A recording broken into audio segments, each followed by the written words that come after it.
bailame todos los días, tú no me puedes quitar. Yo sé que te va a gustar, tú te pones de espalda, que tu papi se quiere vaciar y que esto se fue mundial.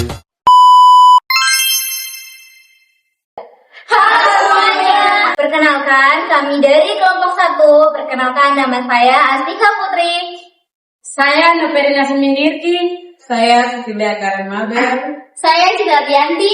Saya Maria Eloska. Saya Saksima Dharma. Saya Cini Puspandini. Saya Stella Natania Dompas. Saya Faiz Abdurrahman.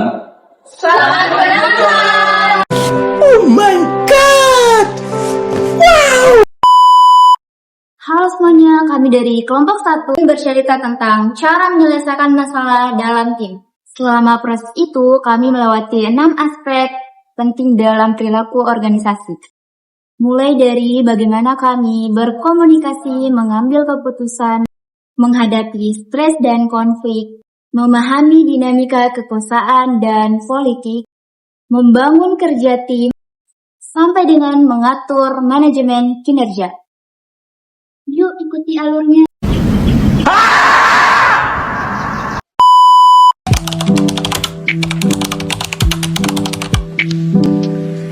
Teman-teman, proyek kita harus selesai minggu depan, tapi banyak persepsi soal tugas kita masing-masing.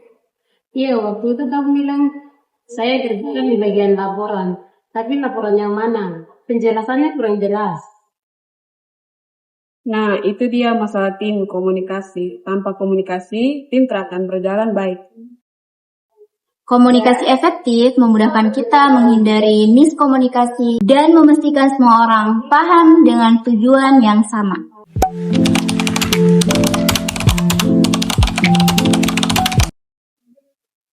Kita bukan cuma kelompok, tapi tim. Berarti tanggung jawab kita bersama. Betul, tim butuh tujuan yang sama dan peran yang jelas. Kita sudah masuk tahap storming nih. Banyak pendapat dan konflik kecil, tapi nanti juga masuk norming kalau kita menyelesaikan tugas yang tepat. Nah, itu dia guys, kerja sama tim dan komunikasi merupakan fondasi awal keberhasilan proyek kami.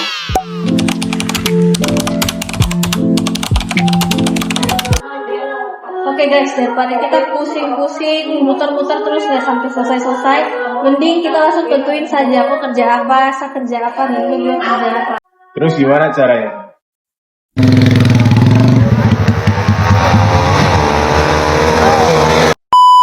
Karena kita lihat masalah utamanya kita masih blur, kita masih nggak tahu aku kerja apa, jadi kita langsung tentukan saja aku mau kerja bagian mana. Terus kita lihat semuanya setuju atau tidak. Kalau semuanya setuju, sama-sama enak, nah itu baru kita jalan supaya apa yang kita kerja itu semuanya berjalan dengan baik dan efisien.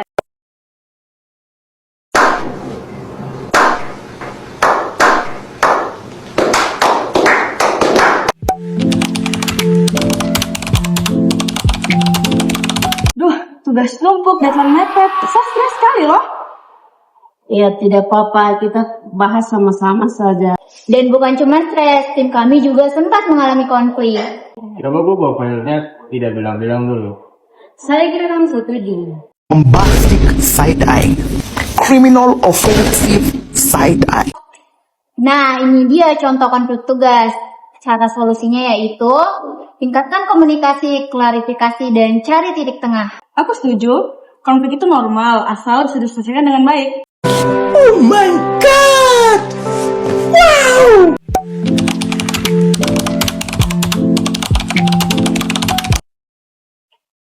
Dalam organisasi, pasti ada kekuasaan dan politik, termasuk di tim kita. Kekuasaan itu merupakan kemampuan mempengaruhi orang lain. Ada kekuasaan karena posisi, keahlian, penghargaan, sampai totalitarisme. Lalu politik organisasi? Nah, upaya politik itu mempengaruhi Nah, politik itu upaya mempengaruhi keputusan, bisa positif jika bertujuan untuk dipakai tim. Misalnya, membangun kinerja, berbagi informasi, atau mencari dukungan dari anggota. Intinya politik itu tidak selalu negatif ya.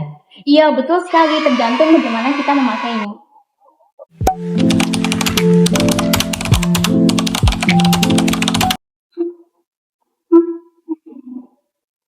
Supaya proyek selesai tepat waktu, kita perlu mengelola kinerja tim.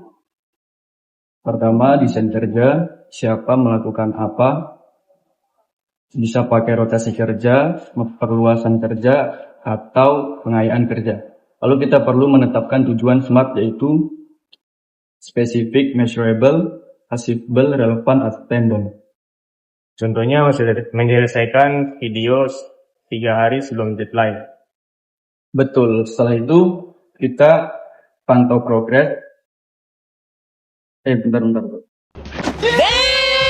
Betul, setelah itu kita pantau progres, beri feedback, evaluasi hasil kerja, dan tetap saling support. Anak saya apa? Anak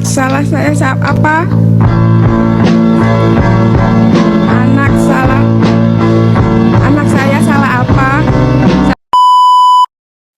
Jadi itu dia guys perjalanan tim kami dari komunikasi, bekerja sama sebagai tim, mengambil keputusan bersama, menghadapi stres dan konflik, memahami dinamika kekuasaan dan politik, sampai mengelola kinerja bersama.